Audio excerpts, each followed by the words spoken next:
nongeye kubasuhuza kandi bahereza ikaze mwebwe mwese mukunda mukanakurikira njyewe ndi Aizo, umusobanuzi w'inzozi zanyu mu buryo bwimbitse kandi bwumvikana neza cyane.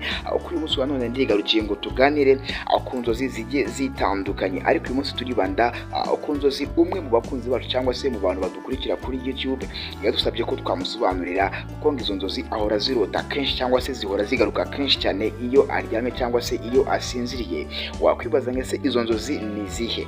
Reka nkunyuriremo muri makeya wumve inzozi ahora arota umunsi ku wundi. Yaratwandikiye ngo ese bisobanuye iki kurota umuntu mwahoze mukundana kera mukiri abana ariko nyuma mukaza gutandukana? Mu by'ukuri nta n'umwe uzi aho undi aba, ariko iyo duhuriye mu nzozi mba mbona nishimye cyane, cyangwa se duhuye mba mbona twishimye cyane, nkibaza icyo bishatse kuba byasobanura. Ni ukuri mumfashe munsobanurire, kuko izi nzozi zirota kenshi gashoboka. Izo nizo nzozi umukunzi wacu wadusabye yuko twamusobanurira, kandi kuri izi nzozi kino kiganiro kiraza kurangira umenye buri kimwe cyose kuri izi nzozi. Ariko mbere yuko ntangira, reka mbanze namamaze ngaruke mu kanya. Ese waba uri umu content creator cyangwa undi muntu wese wifuza ibikoresho by'ikoranabuhanga, ntibikiri ngombwa kujya imahanga. Mu Chanzu.com batudabagije. Ubu ngubu tubafitiye microphone z'ubwoko bwose, sound card za original, amatara ya telefone ndetse n'amatara ya kamera bya original, phone stand ndetse na camera stand bya original, ring light ndetse n'ibindi byiza cyane byose urabihasanga. Ni hano mu mujyi wa Kigali munsi y'inyubako yo kwa Makuza. Ukihagera duhamagare kuri 0788421133 cyangwa udusure kuri website yacu ni www.ichanzu.com. kuko twizeye ubuziranenge bw'ibikoresho byacu tuguha garanti kandi aho uri hose tubikugezaho. Sirimukana ichanzu.com, ibyacu ni tekinolojiya. Noneho reka dusobanurire inzozi twifashishije ingingo enye kugira ngo ubashe kugenda usobanukirwa neza cyane izi nzozi zo kurota umuntu mwahoze mukundana kera mukiri abana, noneho ukajya uzirota kenshi gashoboka.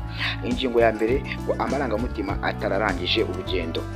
Iyo ubona kugarukamo kenshi mu nzozi, cyane cyane uwo mwahoze mukundana kera mukiri abana, rimwe na rimwe bivuze ko umutima wawe ukirimo amarangamutima atarigeze arangira neza.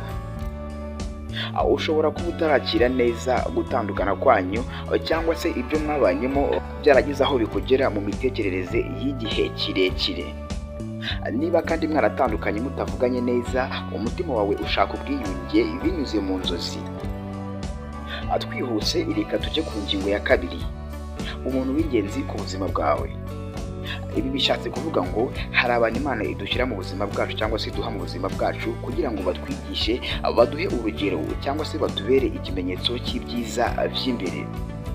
Kurota uwo mwakundanye kenshi bishobora kuba ari ikimenyetso ko ugifite uruhare mu rugendo rwawe rw'ubuzima, nubwo yaba atari hafi yawe. Ashobora kuba ari umuntu w'ingenzi Imana yakoherereje mu buzima bwawe bwo mu buto. Uko niko ndi kugenda ngana kabisa ku ngingo ya gatatu. Ariko mbere yuko mvuga ku ngingo ya gatatu, kambaze nkwibutse ngo ubanze ukande subscribe hano kuri Geto Challenge TV kugira ngo ujye ubasha kugenda ubona n'ibindi biganiro byacu bigiye bitandukanye, kandi ukoreshe ya muri groupe uba ugiye uherereyemo. Reka dukomeze n'ingingo yacu ya gatatu, ukubura umutekano n'urukundo rw'ukuri. Hari igihe umutima wongera kumva urukundo rwa nyarwo rwa mbere rwambukiranya imbibi z'imyaka.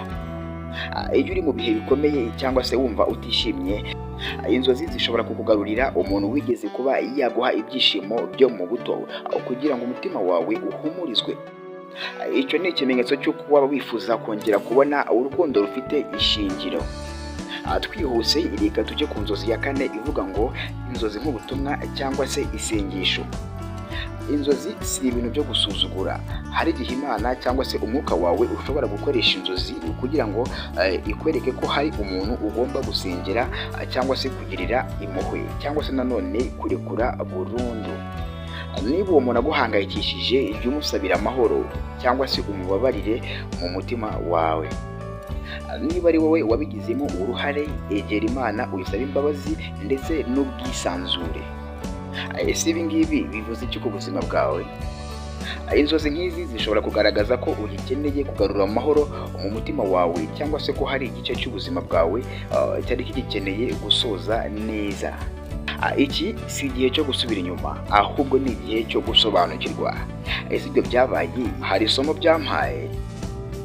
Ese hari icyo binkumbuza cy'ingenzi nkeneye gusubizaho mu mutima?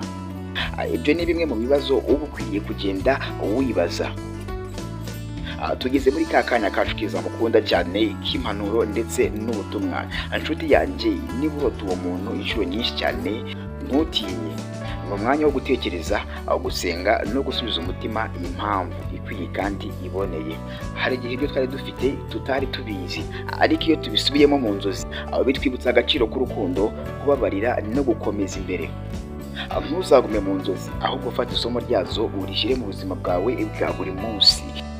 Uko ni nako ngeze ku musozo, nkibutsa ko njyewe ndi Aizo, iyi ngiyi ari Ghetto Challenge TV.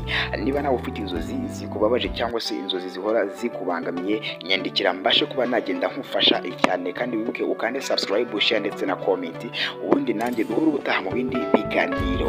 Ndabakunda cyane. Hasta la vista.